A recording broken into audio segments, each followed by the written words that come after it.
everybody, welcome to Board Game Heaven. My name is Raymond, and in this video I'm taking a look at a prototype of Power City Arena designed by Vincent Bonnier, Bahira Bonnier and Eddie Manbar, who are the people behind Theta World, the publisher of this game. Now, a Power City Arena is a skirmish game, a team versus team of superheroes. And before I start explaining how to play the game, show you all the rules and share my thoughts on the game, I'd like to ask you to please subscribe to my channel if you haven't already. That really helps the channel. And if you're already a subscriber, you are an absolute legend. Thank you so much. Also, check out my Patreon page by clicking the link in the description below. You can become a patron for as little as just €1 per month, and in return you get a bunch of digital perks such as early access to all of my videos, access to Patreon exclusive videos, your name in the credits, and you're also saving up for the exclusive Board Game Heaven enamel pin. Alright, with that out of the way, let's set up a game and explain the rules. To set up a game of Power City Arena, first of all, every player selects one of the 4 teams in the core game. You take that team's player board, their deck of cards, which you can recognize by the icons right here on the cards. Every team has its own icon. You take all of those cards, give that deck a shuffle, and you draw 5 cards from the deck that you keep in your hand. You take that team's matching superhero boards right here. Every team has 4 of those. You also take their character standees and their timeline markers. If you are playing a 2-player game, you just keep all 4 hero boards, hero standees and markers. In a 3-player game, every player's team picks 3 of their superheroes, and in a 4-player game, every player only picks 2 of the superheroes with their boards and markers. Next, place the game board in the center of the table, collect the timeline markers of all the characters in play, shuffle them, and then drop them randomly on the timeline from left to right to establish the turn order. Place the timeline token on the first circle on the left to keep track of the turn order. Players select one of the starting points for their team and place all of their standees there, and these icons on the board indicate which starting points there are. So maybe this team wants to start over here, and this team wants to start over here. Then take all the offense cards and defense cards and put them on their indicated spots on this board. And they look somewhat like your own cards, but they do not have your team's icon on it. They will have this fist and this shield on it. And you separate those in their own stacks and you give that a shuffle and you put them on here. And after shuffling them, you will reveal the first card like so. Also take the weapon and armor cards. These are recognizable by their red and blue color. And also separate those, give those decks a shuffle and put them on this board, and again you reveal the first card after shuffling. Place the discard board close to the game board, take all of the bonus tokens and shuffle those or draw them from a bag and randomly distribute them on the spots indicated with an X on the board. All characters start out with full health, so you can put the red health cubes on their health track, and different characters may have a different number of health. And they start with 0 energy, so you can simply keep these blue energy cubes nearby to fill the energy track as you play. Keep these red and green timeline markers next to the timeline, and now you're ready to play. Let's explain the rules. Before I talk about how to play the game, I need to explain some of these icons that you see on the board and the cards. So let's start with the board. You can see here all of these little pawns on these different fields, and those indicate the maximum amount of characters that can be in one of those areas. We've already seen that this icon indicates a starting point for a group of characters at the start of the game, and also the X's indicate the spots for the bonus tokens. This blue icon of a character hiding behind a wall indicates that a character in this cell takes one less damage from an attack from a character in another cell. And the game also has a bunch of different cards which all have icons on them, so let's go over those as well. First of all, there's the action cards, which are all these cards with the yellow bottom half of the card. And there's cards for each faction indicated by these faction symbols, which you can find on the right there. And there's the general offensive and defensive cards that have their own stacks and can be added to any player's deck. And then there's also the red weapon cards and the blue armor cards used for attack and defense. And all of these cards will have their name in the top over there. There will be an effect on the card. Some cards only have one effect. Most of them will have two. The top one is the normal effect, and the bottom effect applies when a card is charged, and more on that later. On the left, you will see the card type, icon, and the card's element. And this logo just indicates that this belongs to a faction starting deck, and these icons indicate that this is an attacking card and a defensive card. A red fist icon means that this is an attack card. The blue shield means that it is a defensive card. The green arrow up is a buff or a boost, and the red arrow down is a debuff. The right arrows there means that this is a dash card, which indicates that a character is going to be moved. The burst here is a cancellation effect, and the back arrow here means that a card or an effect is returned. And some cards may have two icons on them. The red burst icon that you will often find means that this is damage, and the blue flame means energy, and damage and energy are used on your character board to indicate your health points or the energy you need to use your superpowers. Cards with the crosshair on them means that this is a certain range, and if you see a heart icon, that is of course your hit points. Finally, these cards also have different elements on them, and these elements are as follows. This is earth, fire, ice, shadow, nature, wind, lightning, water, light, and this symbol, which is a bit unclear on this prototype print, but that is a joker, which you can use for any element. Now, weapon and armor cards work slightly different from all of these other action cards, because weapon cards are only applied when an attack happens. So that's any card which has this red fist icon. And the upper part is always applied when you use an attack action. And the lower part can also be added if this card has the same icon as your team. Protection cards also have a basic effect that happens when you use them, and an effect that happens when the card belongs to your team. And protection cards usually have a number of white squares on the right on which you place red cubes. And some of these cubes will always apply, they are above the line. And the bottom ones only apply, again, if this card belongs to your faction. And if your character has this card, then when you suffer damage with a protection card, you first remove the hit points from this card, and then when this is empty, only then do you remove hit points from your character. And whenever a protection card no longer has any cubes, the card is removed. The player boards have, of course, the name of the faction that you're playing, a spot for the drawing pile and the discard pile, the logo of the team you're fighting with, a turn overview here, and a couple of goals which are used in a special goal game mode, not the standard game mode, which I will touch on briefly at the end of this video.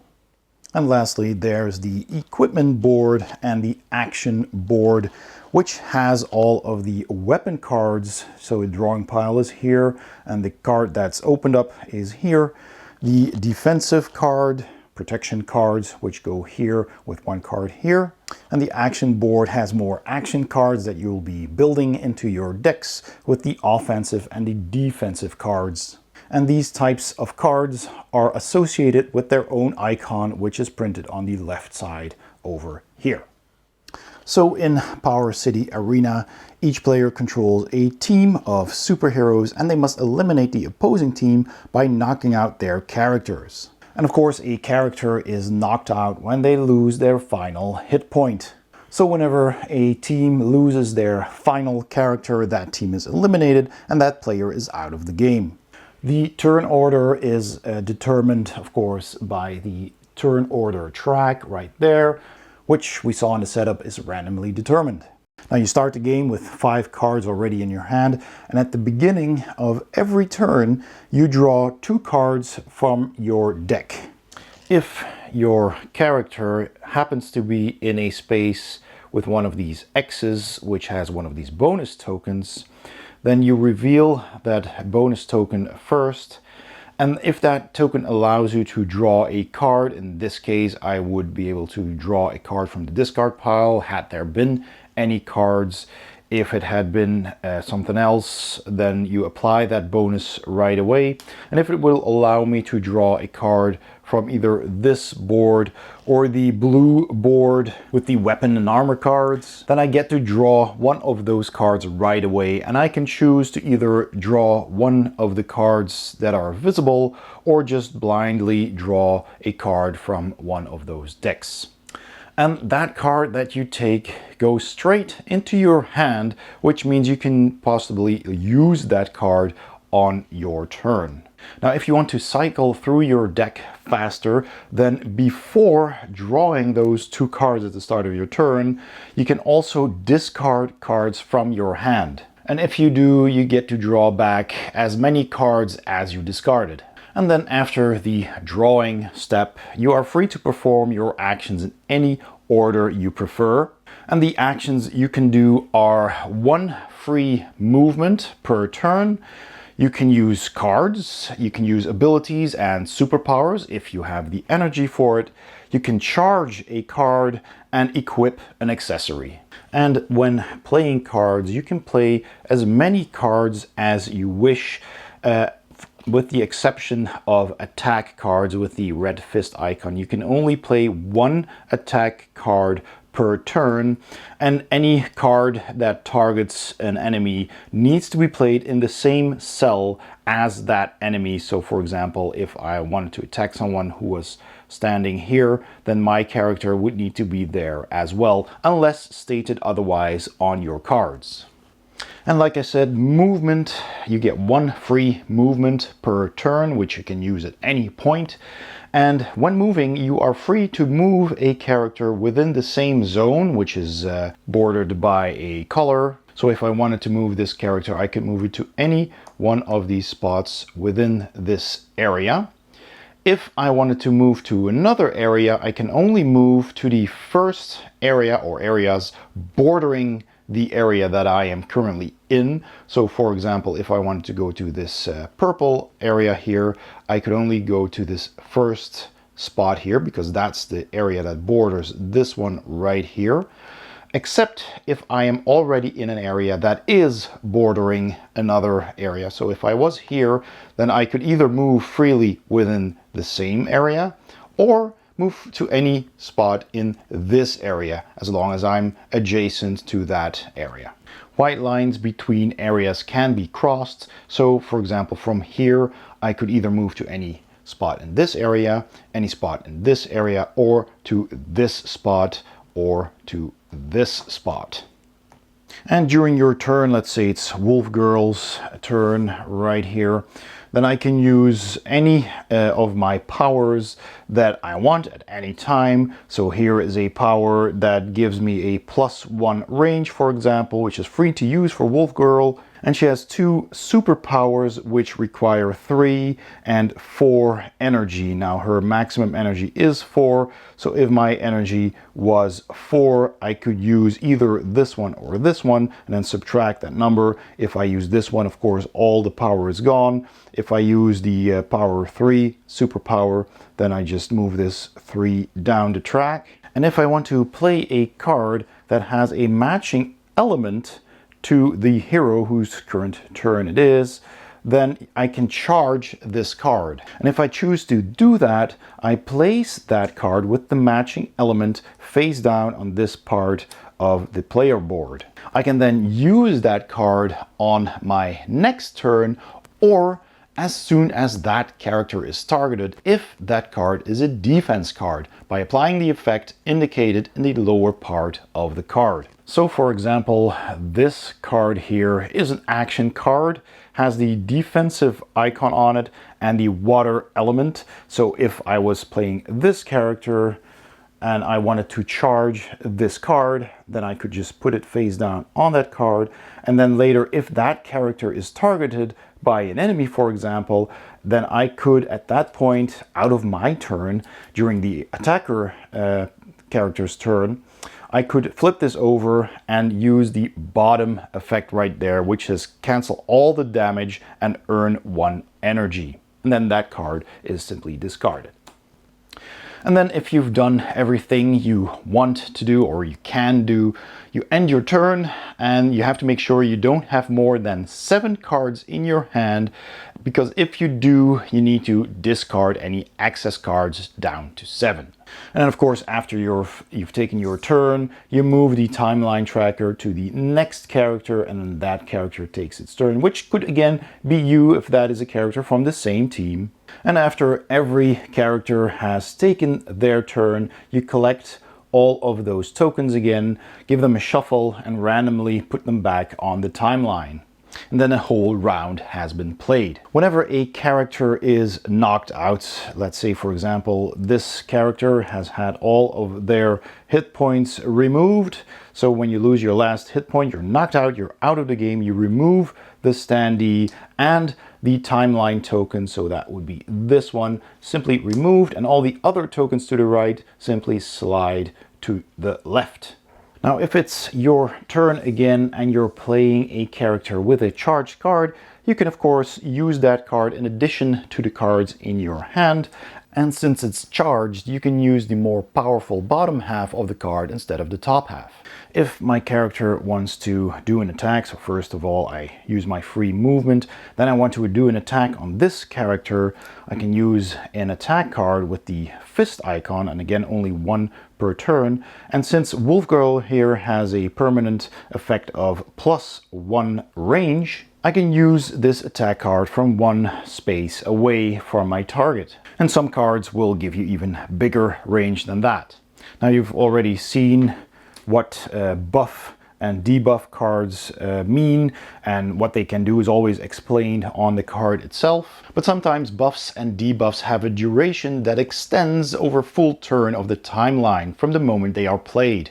And to avoid forgetting that, you can put these debuff and buff tokens on this spot in the timeline, which indicates it will persist until the timeline token returns to that same spot. So for example, if a character uses the immobilize card here, action card, which says that during 1 turn, the targeted character can't move or use dash.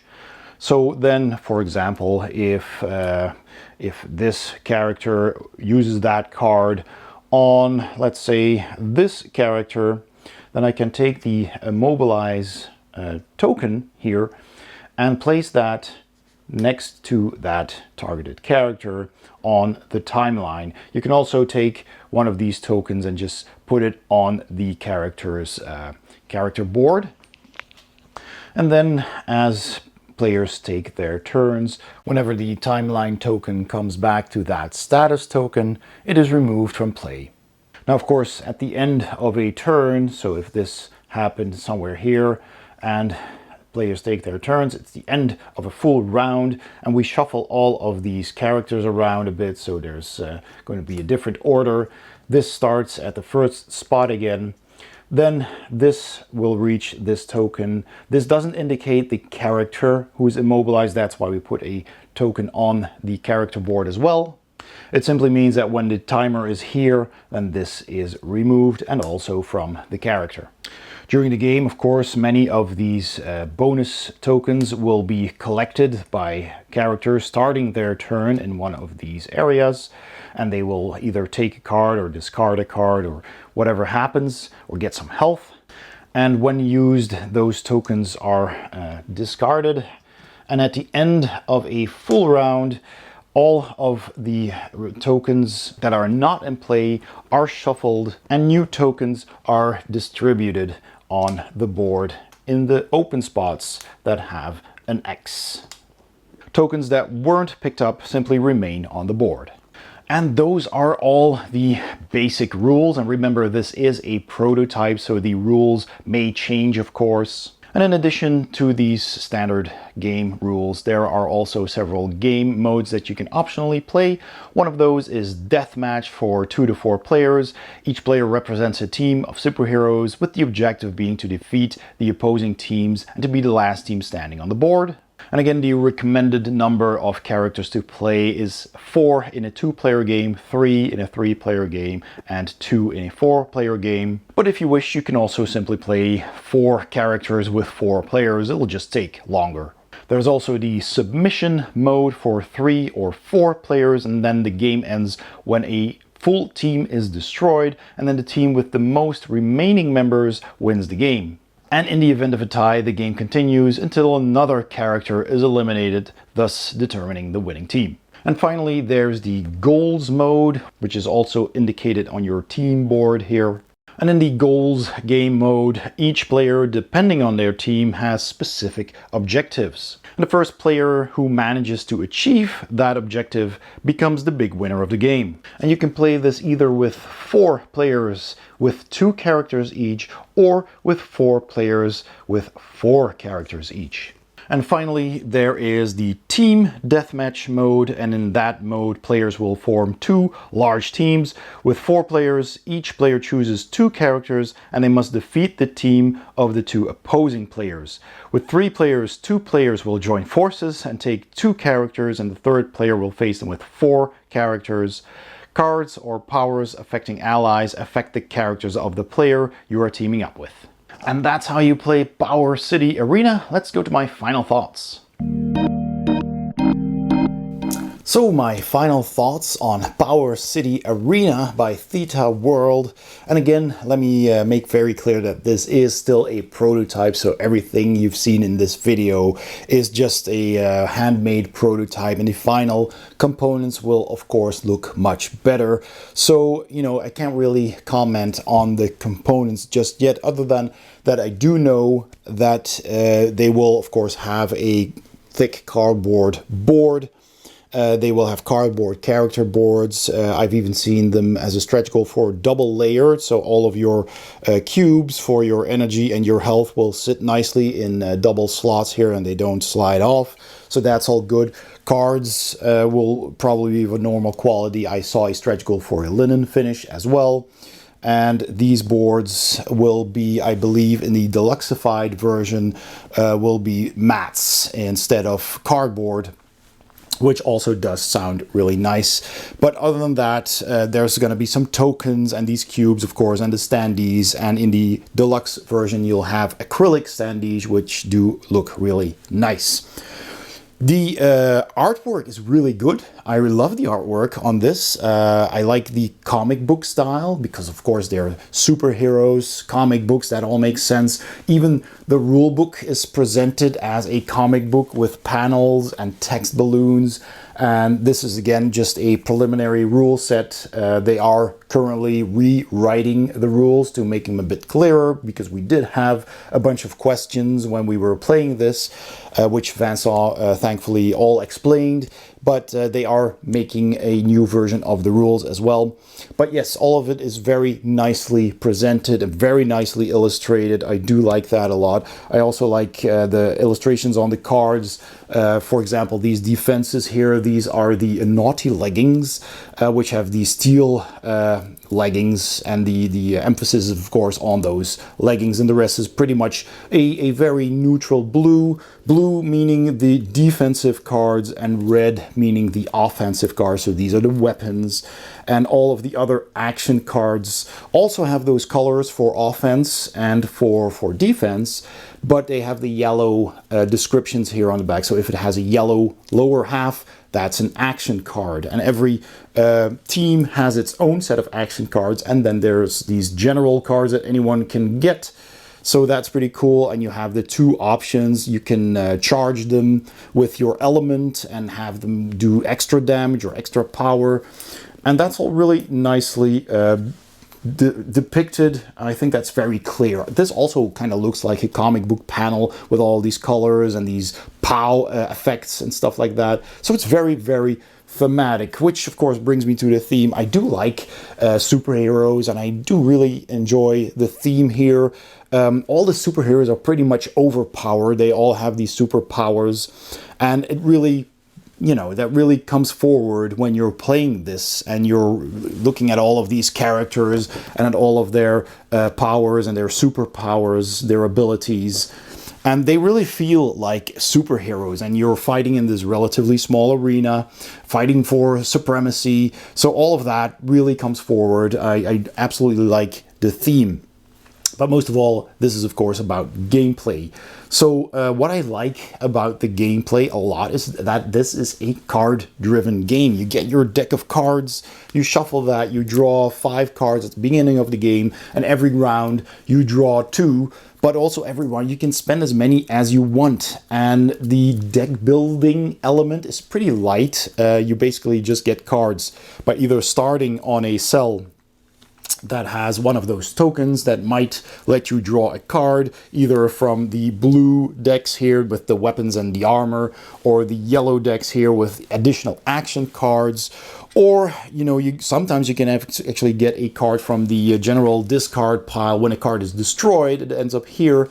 And sometimes you get to draw a card from there as well. But they also let you destroy cards. Some of these tokens simply tell you, hey, you can destroy a card from your either hand or your discard pile. So if there's a card you're not using a lot, or you just want to thin out your deck, you can do that, and that gets to the general discard pile, which anyone then could possibly gain cards from again.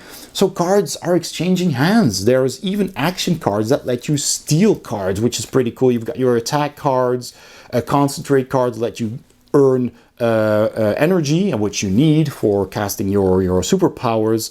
There's defensive cards that let you resist an attack. It reduces attacks. But here, for example, here's a steal card, and that simply lets you steal a card from somebody else, and that could be from a targeted superhero. So if your turn starts in a cell with an opponent, for example, I'm Wolf Girl, and I'm attacking this character, and they have a charged card on their hero board, then I could, while playing the steal card, I could steal a card from that character because I'm in the same cell. And even Wolf Girl even has a standard +1 range, so she could actually do it from one cell further off, but that's of course an exception. But that's pretty cool. So you can either steal a card that they charged and they wanted to use, of course, and put that in your hand. That's now your card. You can use it on your turn, and when you discard it, it goes to your discard pile, only to return later. So they've lost that card, which is pretty big. And you could actually, every deck, every faction has its own overpowered card. So it's the rainbow background card, and you only have one per faction, and it's super powerful. It's literally absolutely overpowered and lets you do like one huge attack, for example. So for example, here the Ash have a card that says, during one turn, all cards played by your team are charged. So that means, well, I think that's actually, I don't know if that's one turn, because there is a token for that. I think they mean, so that's like a whole round. I guess that's the typo. They still have to fix some things, because this character here, that's this token right here. And you put that on the turn you are currently at, and then as the turns progress and there's a new round and the round goes back, then you know, okay, now we've done a full round, we take that token away, and now that power is gone. So you've had a full round, all of your characters, all the cards you've played were charged, which means you get to play the bottom half of the card, which is always more powerful than the top half of the card. So that's a big deal. If that card gets stolen from you, from your hand, for example, that is a bummer. You really want to use this and make use of that. And if somebody's going to steal that from you, you better have a cancel card. So there's cancel cards as well. You can avoid attacks. So here it literally just says cancel. That cancels out an action or a card from somebody else. So a card or a power. And that is really fun. So you might have noticed by now, there's a lot of take that going on. It's really very intense, in your face, close quarters combat, where people are fighting each other, using special powers, using cards, and with the stealing and the canceling out things, that there's a lot of take that going on. And when we started playing this, just after reading the rules, we thought, okay, this is going to be relatively easy and relatively light. We're just going to duke it out together, try to knock out other characters. But then you're using your card and you're reading your cards and you're looking at them and you're thinking, hey, wait a second. I can use this in a very nasty way when they least expect it and steal some kind of card. And I know they have a very powerful card because they just got that from picking up a token. So they have that in their hand and they haven't used it yet. You know what? I'm going to try and steal that card. If you're lucky, you might actually get it. And there's a lot of really mean things going on there, which really makes you feel like a super villain attacking the heroes. But the heroes, of course, do the same thing to the villains. And that's a lot of fun. I think that's a very fun mechanism. I also like the fact that you have this timeline, and every round, all of the characters that are still in play are shuffled and randomly placed on the timeline. So you might have a couple of turns where you don't get to play, or a couple of turns in succession that you get to play, which is also a lot of fun. It's completely randomized. And yeah, I think that's a cool mechanism. There's even a character, I think it's called Mr. Obvious, which is kind of fun, who can manipulate the timeline. And that means he can exchange his timeline token with somebody else's. So if he's on his turn and he's using that power, he can move ahead in the timeline, swap places with somebody else, and then that character will have lost their turn and Mr. Obvious will get to go again, which is also very powerful. So there's a whole bunch of those things going on that make it really fun, and you learn them as you play. Because if you're not playing that team, you will find out when it's used against you, and you will remember that. And maybe next time you want to play that team and somebody else picks another team, and there's just so many fun things to discover here. I think this game has a lot of potential that way. So the bonus tokens are also a fun mechanism. You just go to a certain spot, and I've put them face up now, but if they are, of course, face down. So certain spots will have those, and if you start your turn with a character on one of those spots, you get to pick up that token, see what it is, and someone will simply give you health or energy, which is also great. But a lot of them will get you cards from either these stacks here, and sometimes you get to discard a card. That is also a fun mechanism. It's pretty light on the deck building, and I seem to have had games where we were trying to get all of those tokens. So at the start of a game, when everybody's still in their starting positions, you're just spreading out and going to those places with the tokens, trying to get something good before you start attacking. But at some point, it's just, it's chaos. And you're going to be stealing cards from one another, and that is just really cool, and especially if you get to steal a really powerful card. And yeah, like the weapons and the armor go on your character card. You have these slots for it here at the bottom, so they just sit there, and they give you that bonus as long as the card is there. So a weapon will give you a bonus when attacking, and armor will get you extra hit points. Basically, they have these little squares on them where you can place a red cube, and whenever you take damage, you just take it off. And when that's depleted, the card goes away into the general discard pile, and now people could potentially get it there as well. You can also, whenever you get to draw one of those cards, you can get a card that's open on the bottom spot here, or face down on the draw pile here. So you might take a gamble, or you just might take that one that you see right there, which is also an option. It's really good. So there's a lot of interaction going on there, and I really do enjoy that. I also like that you can prepare a card. You can charge a card. You simply check if one of these elements on your superhero has an element matching one of your cards, and if it does, you can put one of your cards on their turn, of course, on that hero, flip it face down so the others can't see it, and you can look at it anytime you want. Sometimes you can put a card there that lets you cancel an attack if they're being attacked, or defend against an attack, or you can just charge it, and then on your next turn maybe it's an attack card which is now extra powerful, and use that then instead. That's also a really fun mechanism. There's a bit of bluffing there, you know, you never know what people are putting down there. You can, yeah, you go ahead and attack me. I have this card here, right? So you can be bluffing a bit that maybe scare them out of attacking you, but they might also have a card that just steals the card away, and then all your plans are gone. So that is also a lot of fun. So all of that is super cool. Replayability, I think, is also very high because there's 4 different teams with 4 different characters. You can swap teams.